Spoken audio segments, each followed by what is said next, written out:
Good morning, everybody, and welcome to this morning's webinar on gambling and homelessness. I'm joined today by Paul Anderson from Fast Forward, who is going to talk to us about the connection between experiencing homelessness and gambling. But before we get started, I want to do just a quick overview of what we're doing with some of our, some of our webinars. So a quick reminder that today is one webinar as part of a wider series. We've been doing these since the start of the lockdown in different European countries. All of our webinars, bar one, have been recorded and they are available to watch back on our website in the archives. So if you see a topic here that you think is quite interesting, over to our website, you can find a link to some of the resources, the PowerPoint presentation, and watch the back. And this is of course our second last webinar, and we're wrapping up the series next week where we are doing a webinar on building trusting relationships with clients. So please feel free to check that out. And there are still places available to register. And before I hand over to Paul, I'd just like to remind people that as an organization, Fiance's membership structure has changed in the last year. Previously, to be a member, you had to be a national level homelessness organization. That's no longer the case. We accept organizations that operate at a local or a regional level, but we also accept ministries, cities, departments, agencies, think tanks, foundations, and a whole range of actors and stakeholders, because it's part of our broader collective in ending homelessness in Europe. It's not just homeless services, but it's a broader coalition of actors. And you can see there are many benefits to Fiance membership. And I think once the reopening of Europe and COVID is behind us, we'll get back to doing the more networking opportunities, transnational learning, and visits to other European countries to see what works when it comes to combating and ending homelessness. I'm going to hand over now to Paul, who's going to go through his presentation. I would just like to remind anybody who's new to our GoToWebinar platform, we have a questions box on the side of your page. You should see it on your screen. Please feel free to ask any questions you have into that box, and I will be feeding those questions to Paul at the end of the presentation. So if you want some more information, if you want some more resources, if you have a question maybe about your own work and how it relates, feel free to ask in the questions box. And this is being recorded, so the recording will be shared after the webinar along with Paul's presentation and some of his resources that he'll be mentioning during the call. So Paul, over to you. Well, thank you very much, Robbie.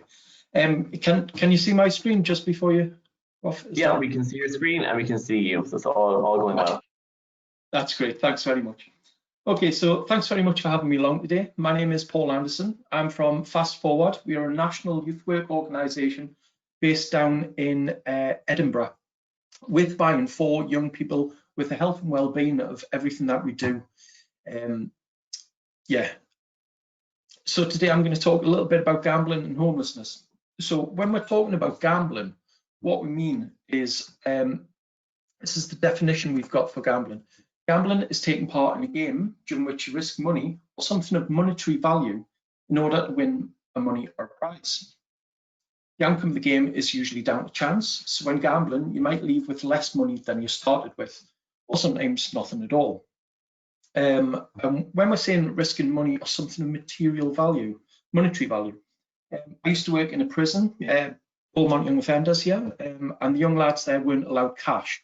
So what they would do would gamble with things that were worth something. So maybe it's tobacco, back in the day before prisons went no smoking, shower gels, bars of chocolate, packets of crisps, bottles of pop, anything, even down to favours. So if you beat me at a game of pool, I'll clean your gaff for a week. So anything that's worth something you can gamble with. So when does gambling become a problem? This is gambling disorder. That's the term that we use. We used to use problematic gamblers or problem gamblers, but now we're looking at the behaviours instead of the person and the problem. So gambling disorder, it's a mental health problem involving persistent and reoccurrent problematic gambling behaviour. It causes harm to the gambler and those around them. So it's not just the person that it impacts on, it's people around them as well. This is a gambling behaviour continuum. We've got 3 kinds of gambling behaviour. We've got safer gambling, at-risk gambling, and gambling disorder. And we've got it on a continuum because people can go into recovery, they can get support to become gambling free, or they can relapse and go back into gambling disorder. So gambling disorder is defined by unable to stop or cut down gambling, often preoccupied with gambling when distressed, for example, feeling helpless, guilty, or anxious. Chasing losses. Now, this is a really dangerous one because there's something called the house edge. That's where the gambling industry guarantee themselves the better chance of winning. So chasing losses is a really dangerous one because the gambling industry have factored that in and they have that better chance of winning. Lying about gambling, so trying to hide your behaviours, lying to friends and family, even to support workers, to hide that gambling behaviour. Jeopardising relationships, education and employment, so focusing on that gambling behaviour and not doing things that are more important. And gambling with borrowed or stolen money. Now, the borrowed money is a really dangerous one as well because we know the house edge is there and that's stacked in the gambling industry's favour. So if we're gambling with borrowed money, typically you've got to pay interest on borrowed money. So not only are you going to have to pay back lost money, you've got to pay back the interest as well. And stealing money, we're starting to look at the criminal aspect of things. It's also sometimes called hidden addiction for a few different reasons. So if I had a couple of drinks before I'd started, I might be slurring my words a little bit. I may be a bit tipsy and uneven on my feet. If we're in a face-to-face session, you'd be able to smell that off me. If I'd smoked some cannabis, I'd be stoned. I'd probably lay down on the floor, to be honest. But there'd be smell of grass on me as well. You'd be able to see that, and physically, you'd be able to see that I've been smoking. If I'd taken some heroin, either injected or smoked, I'd be gouging. If I'd taken some crack cocaine, I would be flying around the place. But if I'd been onto my Bet365 account and I'd put on a bet on Newcastle's first match, nobody would be able to tell that. There wouldn't be any outward signs or symptoms of that. And likewise, if I'd been on my mobile phone, you don't know what's happening on the other side of this screen. It's a very hidden thing. The same with laptops and tablets. It's really easy to hide your behaviours and what's going on there. You know, I could be on my Menti presentation or I could be on my National Lottery app. It's really easy to do and hide that behaviours. And also with other forms of addiction, there are saturation points. So if I drank too much, I would throw up and pass out. If I smoked too much cannabis, I would pass out and be sick. Took too much heroin or cocaine, I could overdose. However, if I gambled too much, there wouldn't be that saturation point. There's no cut-off point. I may run out of money, but there's always another way to gain access to money. Another credit card I can access, another bank loan, tap another friend, or even get down to the local shop and rob some bacon and raisins and coffee, and get down to the local pub and sell it to get that money to continue to gamble. So substance misuse and gambling disorder, they're both characterised and share the same kind of behaviours. So that preoccupation, when am I going to get my next hit? Where am I going to get my next drink? Who's playing at the weekend? Who can I gamble on? You need to increase the behaviour to achieve the desired effect. So as with alcohol and drugs, you start off small and your tolerance builds up. Same with gambling. We find that people with gambling disorder are gambling up 7 different activities. So it's not just the horse racing, it's the dogs, it's the bandits, it's the, there's lots of different behaviours going on. Symptoms of withdrawals. We're finding that people with gambling disorder have stomach upsets, aches and pains, headaches, all linked to the withdrawals from gambling behaviour.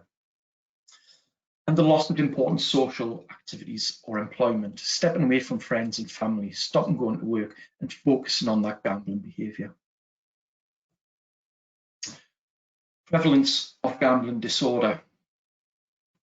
So in the UK, the general population has 0.7% of people with gambling disorder. Now, there's been studies done specifically into people that are homeless and gambling behaviours, and I found that in the UK, the population was 11.6%, which is a massive, massive increase just for people that are homeless. This was taken from 456 homeless people in the London area that were interviewed, and the report was done by Sharman et al. 2015. So this is a massive, massive increase. Now, you may not be seeing people that are homeless and asking them about gambling, asking about drugs and alcohol, asking about past behaviours within assessment tools. However, if you're not asking about gambling, how are we going to know if that's happening? If you don't take anything else away from today, please do start asking the question, do you gamble? Are you a gambler? Without asking the question, we're never going to know about this risk-taking behaviour. And prevalence goes up again across the EU, United States and in Australia. I've read several different reports over the last couple of weeks in specifically around homelessness, and it's been going up to about as high as 25% in some of the researchers around homelessness and gambling behaviours. 25% is huge again. And it was found to be the cause of homelessness in a number of quantitative studies. So they were asking why were the reasons for homelessness, and time and time again gambling was coming up. Not gambling like I've put in the title there, sorry, that's a typo I've just spotted.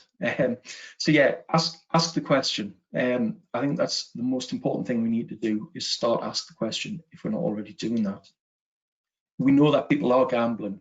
We know that it is impacting on their home, their housing status, and it is one of the causes of homelessness.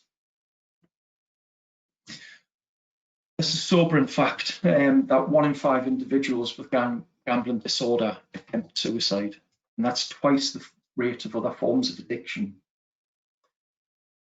I popped that in there. It's a bit out of context, but I wanted just to highlight, the risk of people attempting suicide. So high, 1 in 5 with gambling disorder.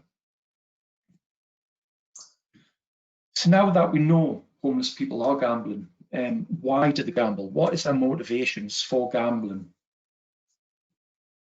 So unlike other forms of addiction, gambling can solve a problem, not just make it go away for a while. So if I drink alcohol, or if I take heroin, or if I'm smoking pot, it may take the problem away. It may block it down. It may numb it for a little while. However, with gambling, if I get enough money, I can maybe get out of this situation. It can solve problems. Most gambling venues are warm, dry, and safe places that have a toilet. And if you're gambling, a 50p bet, a 20p bet, 50 cents, a euro, you're in there, you're safe, you're warm, it's dry, you can get free teas and coffees typically in most gambling residents. There's a toilet there. It sounds like a pretty attractive place for somebody that may be on the streets from dusk till dawn, even if they're in a hostel where they're going to be all day. A lot of hostels in the UK don't allow you to stay within the premises. So a warm, dry, safe place, a couple of quid for a couple of hours of dry and free drinks. And could be the difference between being roofless for the evening and maybe accessing a hostel. If I put a couple of quid on here and if 10 to 1 comes in, I've got 20 quid in my pocket, I can get something to eat and access a hostel for the evening. And it's often a pre-existing behaviour. It's often not causality of homelessness. It's often pre-existing. It doesn't come along with homelessness. So the risk factors.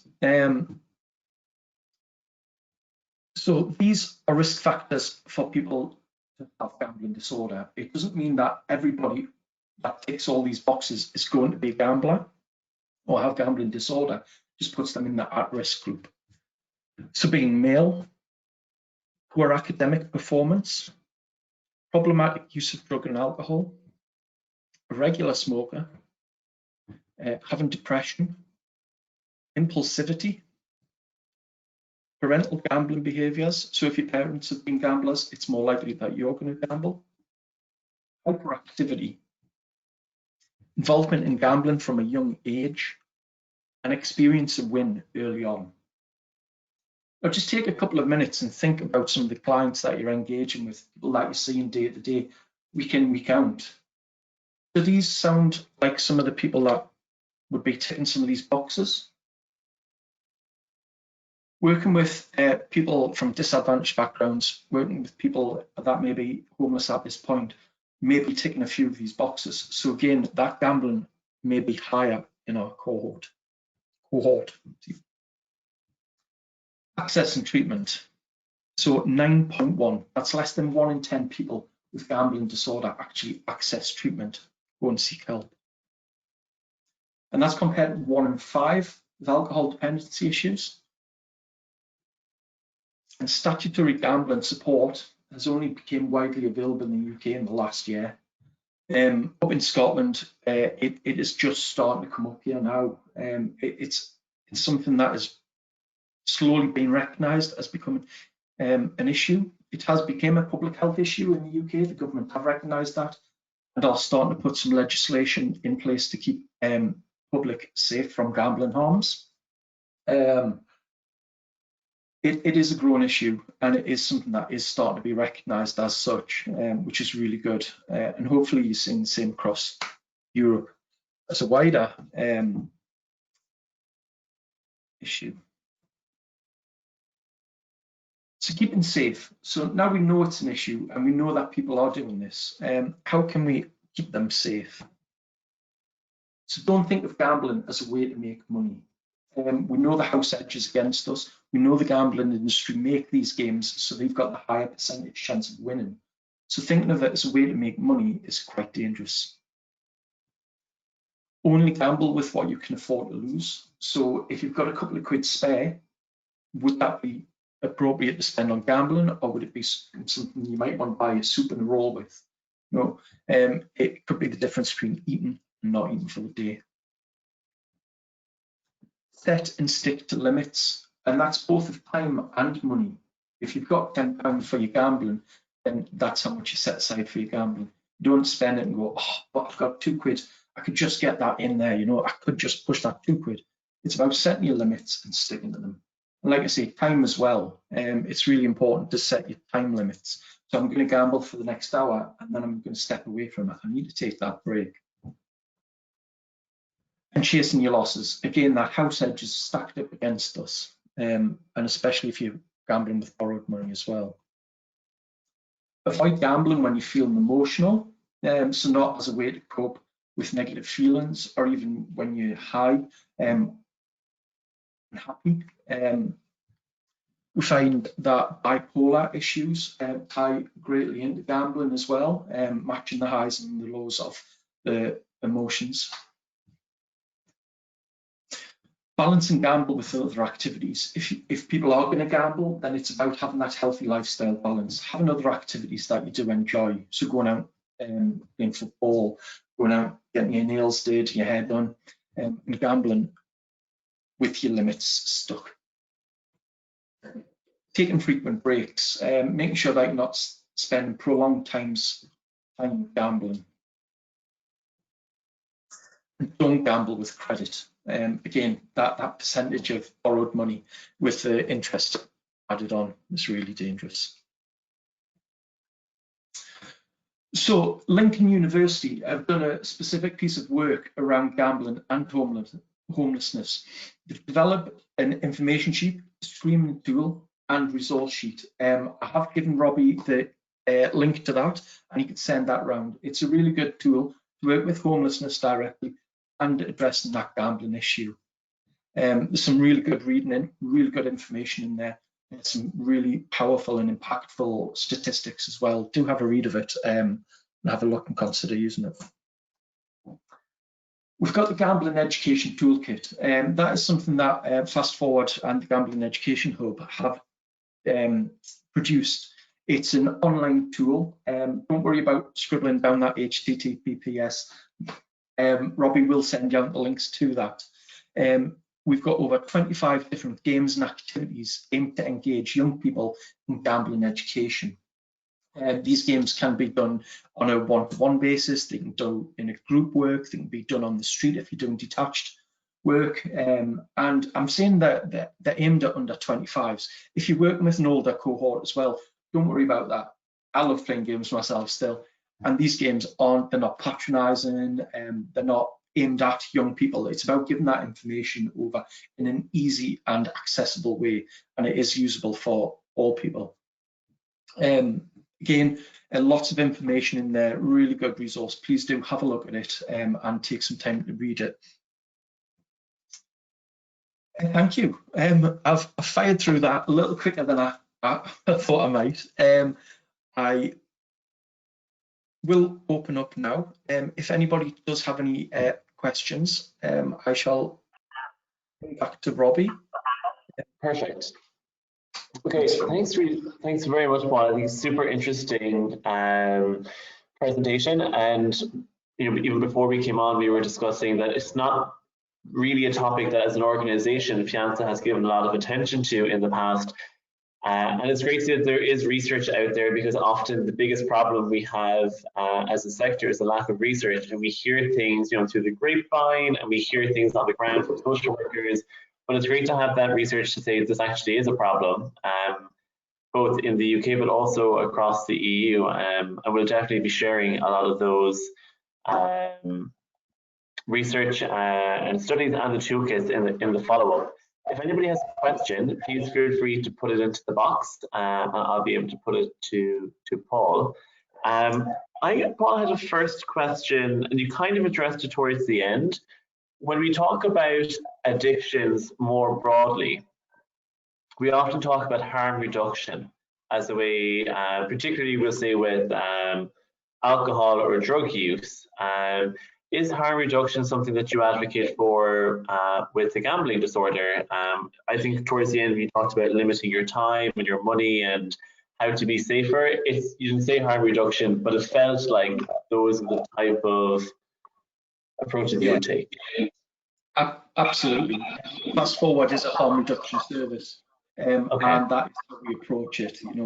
Giving young people the information to make that informed choice, working with the person where they're at on their road of recovery, and harm reduction has certainly proved to be effective in drugs and alcohol and other risk-taking behaviours, and that's the approach we've taken as well. Sorry, I didn't say there, but I would like to add in is we have got a lot of different training, 2-hour training sessions planned over the next few months that are online. Everybody would be really welcome to come along to them. We've got specific gambling ones that are 2-hour webinars, and we've also got a 2-hour gaming and gambling, looking at how video games and the gambling industry are starting to merge together. Okay. Perfect, and we'll share all of those resources in the follow-up emails. I have another question just on the prevalence. Have you seen? Obviously, it's kind of very difficult to get the research at the moment when things with COVID are moving so quickly. But have you seen a spike in gambling as a coping mechanism for COVID-19 and I guess the stress and anxiety that people are working with? And do you have any specific advice for this kind of current context that we're in? Yeah, it's really hard to know people's actual activities. The Gambling Commission for the UK did release some statistics, and they saw a 31% drop in from March 19 to March 20 month comparisons. 31% drop in betting on live sports.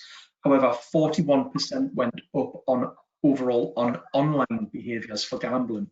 So we've seen a greater amount of people gambling throughout the COVID period. However, there is lots of contradiction statistics out there. So it's really hard to say exactly what's been going on, especially with gambling behaviours so easy to hide.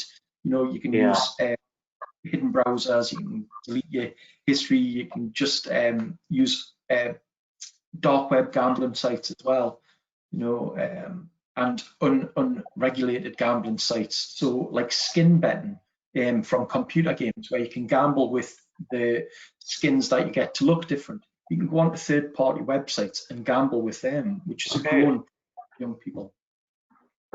Okay, I had another question asking about the prevalence. So since the presentation was really interesting, when it comes to the prevalence of gambling disorder in the homeless population, do you know if it's the same for youth homelessness? So is the prevalence the same? Is it more, is it less for young people experiencing homelessness when it comes to gambling? And I might also ask, do you notice different forms of gambling for young people, different causes or different solutions compared to adult population? Certainly. So I haven't found specific information around homelessness and age groups. However, in the general, we find the highest prevalence of gambling happens between 25 and 37, I think the age group was, and then closely followed by the 24 to 16 age group. And then the older you get, the less likely you are to have gambled. I don't know if that comes down to just more importance around money, the spare cash isn't there anymore. And for homelessness, we found that the fruit machines, gambling on machines was a lot more prevalent. I think that may be just down to the length of play. It gives you something, it takes up more time. And with young people specifically, the general population, we found that it was private bets. So bets that are done between two people where the gambling industry isn't involved. It's more for gambling behaviours. Okay, again, very interesting. I have another question. So are you talking about short odds gambling? Because as an ex-homelessness person who lived in shelters and one-line gambling person, I can tell that nearly everybody in shelters buy lottery tickets when they have the money. They do. Was that, sorry? So I guess like is when you say, I think when we're talking about the prevalence, if we say maybe 11% of people experiencing homelessness in the UK gamble, are we talking about they do lines of the lottery, or is it more in a betting shop all day? What's the type of? It was any form of gambling. Okay. That particular study accessed. If I would have to check back on what forms of gambling there were. Yeah, I mean, the lottery is a massive one for a lot of people. It's the most common across the whole of the UK, and it's that it sells a dream. You're buying hope. You're buying a dream. It's for a lot of people the reality of winning the lottery. Most people know they're not going to, but they still buy that ticket because if it does, it's life changing for everybody. But I guess the thing with the lottery as well is, I guess there's less of a stigma around it. It's very well advertised. Lots of people do it. It's something that's quite celebrated when people win. It's much easier to buy into. You don't see yourself as being addicted to. You don't see it as gambling per se, versus if someone's in a betting shop all day, it's a different type of gambling. Absolutely, yeah. And then they've even added in the scratch cards, and we find that scratch cards can be quite problematic use as well. Okay. But yeah, the lottery's kind of separate from scratch cards, even though it's done by the same company. Okay. And someone else has commented to say that they think that the 11% is it's far less. It's far too less. So I think that means that it's probably a lot more than 11% in reality. But I guess that's just depends on the different research, who's doing it, definitions. And some of the other research you mentioned was saying up to 25%. Yeah, absolutely. And that was done in one specific area within London. I think it was the Windsor area, with only 456 people taking part, which is quite a large number. However, if you do, got to kind of think if gambling behaviours are different in lots of different areas. You know, we might play a lot of coin toss even over in Scotland, where over in Dublin they might be playing lots of other games, and over in might play different forms of gambling, you know. So it may be prevalent more in different areas, absolutely. And Okay. again, if we start asking the question, we're going to know if people are gambling. Yeah. And I'll say it again, you know, if you don't take anything else away from today, please do start asking the question about gambling. I've included a couple of links for you to send down. One's the self-assessment tool by GamCare, and there's also the Gambling Brief Intervention Guide, which is it's a good weekend read. It's only 64 pages. It's brilliant, but it's full of really good information, lots of flow charts, lots of step-by-step instructions on how to introduce gambling to talk about. Okay, fantastic. That's actually it for all of our questions. So I think that's both on the resources and just ask the question. Do you have a gambling disorder? I think is a great note to finish up on. Paul, I want to say thank you again for joining us today, and a reminder to the participants to get an email within the next day with the recording, the links and the resources that Paul has mentioned, and the presentation. Hope everyone has a lovely day, and thank you very much for joining. Thanks very much. Cheers.